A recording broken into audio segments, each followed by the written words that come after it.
Hello guys, welcome back to our YouTube channel allrounder education. आज की video में हम करने वाले हैं functional analysis MSc mathematics third semester lecture number 4। तो गाइस, मैंने फंक्शनल एनालिसिस की प्लेलिस्ट बना रखी है। अगर आपको बाकी और वीडियोस भी चाहिए इस सब्जेक्ट से रिलेटेड तो आप प्लेलिस्ट को विज़िट कर सकते हैं, अपने फ्रेंड्स के साथ शेयर कर सकते हैं। तो आइए आज की थ्योरम कर लेते हैं। Show that l infinity n is a Banach space. हमें शो करना है जो ये एल इन्फिनिटी एन है ये हमारे पास कोई भी बनाक स्पेस है। बनाक स्पेस की जो डेफिनेशन है मैंने फर्स्ट वीडियो में बताई थी। फर्स्ट वीडियो में सारी डेफिनेशंस हैं। इन लेक्चर्स को देखने से पहले मैं आपको सजेस्ट करूंगी कि जो फर्स्ट वीडियो है प्लेलिस्ट की उसको पहले आप ज़रूर देखें। तो बनाक स्पेस का मतलब होता है non linear space plus complete. तो इसका प्रूफ देखते हैं। कंसीडर कर लेते हैं हम कोई भी एक linear space of all the n tuples of scalars. मतलब हम एक लीनियर स्पेस कंसीडर कर लेते हैं जिसमें हम जो एन टपल्स स्केलर्स के एन टपल कंसीडर करेंगे। लाइक मैंने एक्स कंसीडर कर लिया तो इसके एन टपल क्या हो जाएंगे, x1 x2 up to so on xn तक। अब हम डिफाइन करते हैं नॉर्म किसका, एक्स का नॉर्म हम एल इन्फिनिटी के रिस्पेक्ट में जैसे ही हम डिफाइन करते हैं तो हमारे पास आ जाएगा norm of x infinity is equal to maximum of modulus of x1 modulus of x2 up to so on modulus of xn। यानी कि मैक्सिमम आ जाएगा इनके जो एन टपल्स लिए हैं हमने इनका। यहाँ से अब हमारे पास आ जाता है now first we prove that l infinity n is a non linear space. सबसे पहले हम प्रूव करेंगे कि जो हमारे पास ये वाला स्पेस है ये नॉन लीनियर स्पेस है। तो इसके लिए हमें क्या करना होता है, हम नॉन लीनियर की प्रॉपर्टीज़ को सेटिस्फाई कराएंगे। तो सबसे पहली प्रॉपर्टी क्या है, since each modulus of x I is greater than zero, हर एक modulus of x I greater than equal to zero है। वी हैव, इसका मतलब जो इसका नॉर्म है विद रिस्पेक्ट टू इन्फिनिटी वो भी greater than equal to zero हो जाएगा। सेकंड प्रॉपर्टी क्या होती है हमारे पास, norm of x infinity is equal to zero होगा if and only if maximum of modulus of x1 up to so on modulus of xn अगर ये हमारे पास जीरो आता है तो। यहाँ से हमारे पास क्या आ जाएगा, इफ़ एंड ओनली जो ये वाली चीज़ है इसकी वैल्यू किसके इक्वल होनी चाहिए, जीरो के इक्वल। अब ये सब जीरो के इक्वल है तो हमें पता है ith टर्म भी जीरो के इक्वल होगी। तो जब i की वैल्यू 1 से लेके n तक बिलोंग करेगी। यहाँ से हमारे पास आ गया जो x है वो n टपल्स की फॉर्म में है और जो ये n टपल्स हैं इनकी वैल्यू जीरो के इक्वल है। इफ़ एंड ओनली इफ़ वाली कंडीशन इसके साथ लगती रहेगी। अब थर्ड प्रॉपर्टी आती है, अगर हम किसी स्केलर की मल्टीप्लाई करा देते हैं इस x के साथ with respect to infinity then maximum of alpha x1 ले लेते हैं। अब इसका मॉडुलस जो है अल्फा का बाहर निकाल देंगे, सभी में से मॉडुलस ऑफ अल्फा बाहर निकल आएगा। अब मॉडुलस को मैंने इस अल्फा को मैंने बाहर ले लिया, स्केलर को मैक्सिमम ले लिया इन सब का, और इसकी वैल्यू हमारे पास किसके इक्वल है, नॉर्म ऑफ एक्स इन्फिनिटी के इक्वल। यहाँ पे हमने जैसे कि ये डिफाइन किया था इसकी वैल्यू किसके इक्वल है, नॉर्म ऑफ इन्फिनिटी के इक्वल। तो यहाँ मैंने यही पुट कर दिया।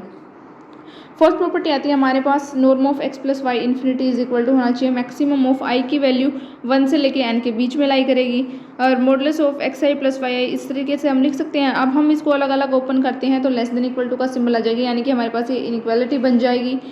तो हमारे पास आ जाएगा मैक्सिमम ऑफ आई की वैल्यू 1 से लेके n के बीच में लाई करेगी, mod of x I plus maximum of I की वैल्यू 1 से लेके n के बीच में लाई करेगी Y I.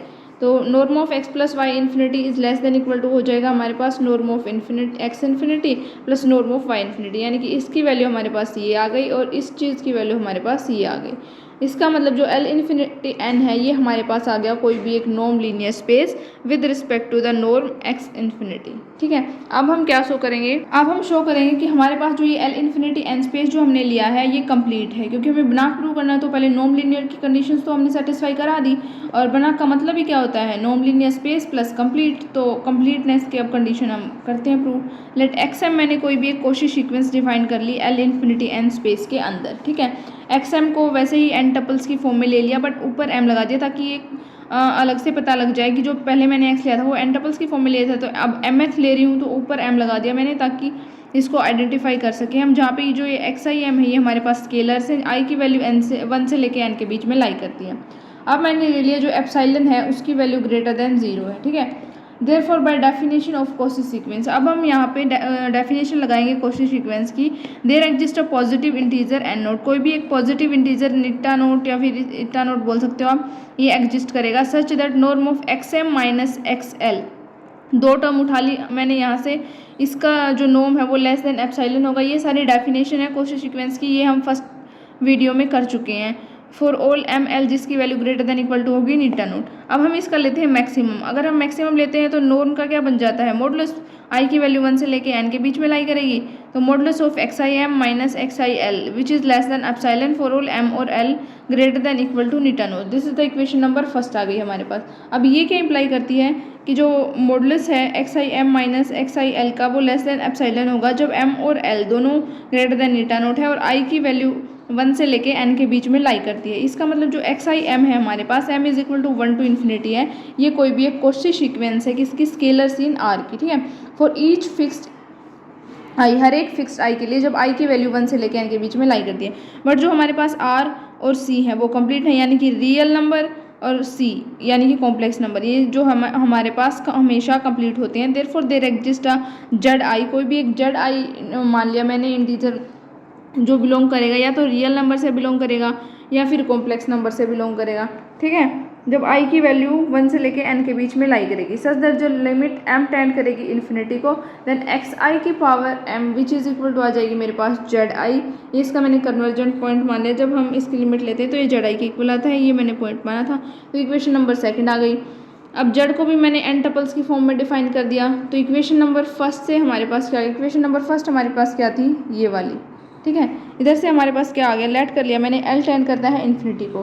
Then we have जो मैक्सिमम है जब i की वैल्यू 1 से लेकर n के बीच में लाई करती है, तो एक्स आई की power m limit l tends to infinity, x i की power l is less than epsilon है, ठीक है। फॉर ऑल m और l जो है वो ग्रेटर देन इक्वल टू है n नोट के, ठीक है।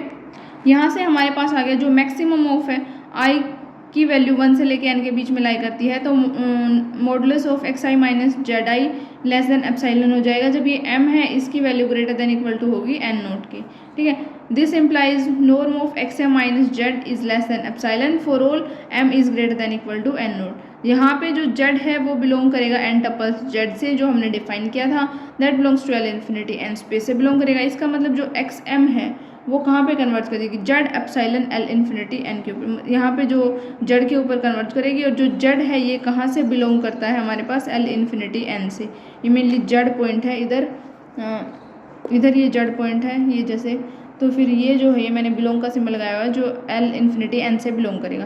तो यहाँ से हमारे पास आ गया जो एल इन्फिनिटी एन है वो हमारे पास कंप्लीट है। So L infinity n is a branch space, क्योंकि नॉन लीनियर की कंडीशन हम पहले सेटिस्फाई करा चुके हैं। अब कंप्लीटनेस हमने अप्रूव कर दी, इसका मतलब complete plus non linear space is equal to branch space. इस वीडियो में इतना ही, मिलते हैं नेक्स्ट वीडियो में एक नई थ्योरम के साथ। तब तक के लिए आप प्लेलिस्ट को विजिट कर लेना, अपने फ्रेंड्स के साथ शेयर कर लेना। Thank you.